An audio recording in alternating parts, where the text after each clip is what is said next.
Hey guys, it's Mike here. I've got some more maintenance for you today. We're going to teach you about chains. The chains have got a set distance between the pins, and we're going to show you how to measure that to see whether your chain has stretched. Many people call it stretching, but it's not really. It actually wears the inner pins and the inner casings of the chain, and you get length extending on your chain. So we're going to show you why that does that. Give you too much slack around the sprockets on the cassette, and then it can cause skipping, jumping, and noise and slipping and so on. And that's not what you want in the back. You want to be able to nice clean gear changes. You want to be able to see the chain rolling around the sprocket neatly without buckling up and overlapping. Okay guys, so we've got the chain here. We're measuring on center of pin to center of pin, 12 inches exactly between pin and pin. That's where a brand new chain sits. So you can buy a tool that measures a set distance, but it's very short. If you go the 12-inch rule, the 1 foot rule, it gives a much longer span to check. So let's just measure now. So make sure it's really stretching that chain. Put some tension on that chain and make sure it's really pulling it because that's in the wear zone then. Okay, so I've got that tension now. It's exactly on the first pin there. On the last pin of the 12 inches, and you can see that line at the 2 foot mark or 12-inch mark, it's going straight through the center of that pin. When it's like this, when there's extension of say 5 mil too far, then you're starting to get way too much stretch and wear in your chain. You need to replace it once it's that. If it was 10 mil, then you'd definitely need to change your chain. Okay, so when you're checking your chain, you can see whether the chain's worn by how much it might pull off your front chain ring.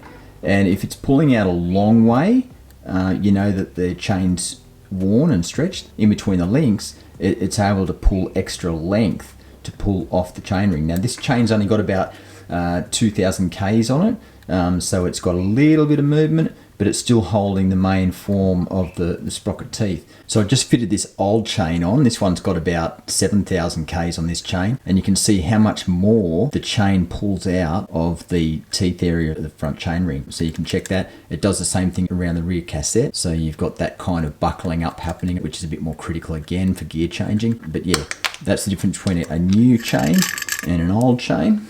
So I've got two chains, a brand new SRAM 12-speed and an old chain that's got about 7,000 Ks on it. And we're going to show you the other way that you can see that the chain is really worn, and that is when you tip them on their side and see how much flex they've got. Your new chain is going to be really quite firm, and the old chain, the flex on this chain is significant. So this old chain, especially when you're adjusting the B screw, you can see why if it's flexing like this, the jockey wheel distance from the cassette is critical when you've got a worn chain, because it can flex and move and try and select different gears. But if you've got a new chain like this one and it's not flexing much at all, it's very rigid between its gear changes, and it's rigid between the jockey wheel and the corresponding sprockets. It keeps it more specific, more on point. So make sure you've got a good chain for that reason too. When they get worn, drastically reduces the cleanness of your gear changes. And this is what happens when you slip gears. That's why you need everything to be functioning well. It breaks chains. As soon as it slips and slams, it's enough force there when you're standing on those pedals. It'll snap a joining link like that. This has happened to me before, especially on steep climbs. That is not what you want. So when you've got your new SRAM chain and you're going to pull the old one off,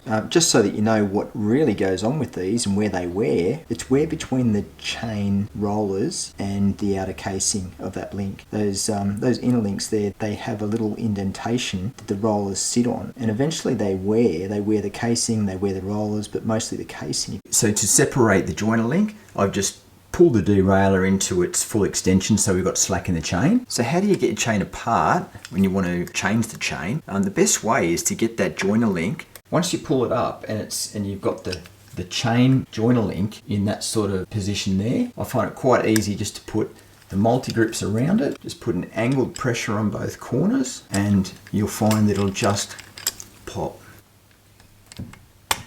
There we go. Just putting that diagonally angled, so you're pressing on the right corners of the clip, and then basically you can just spread it apart and the joiner clip will come apart quite easy.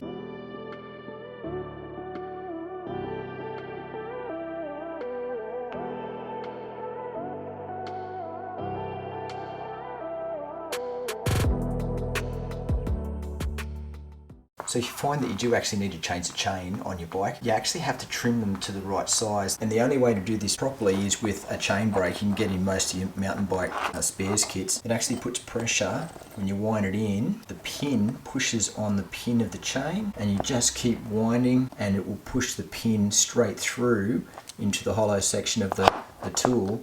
And then when you take it back off, and the pin will be out, and the end will be free, and you'll have it cut to the right length. So that's the way you do it properly. It makes the job easy.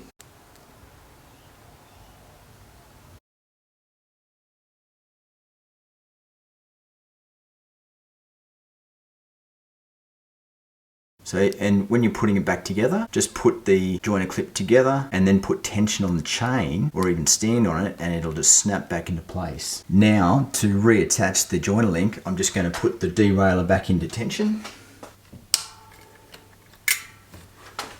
There we go, we've got tension on the chain again, and just hold the back wheel, and if you pull, pops into place.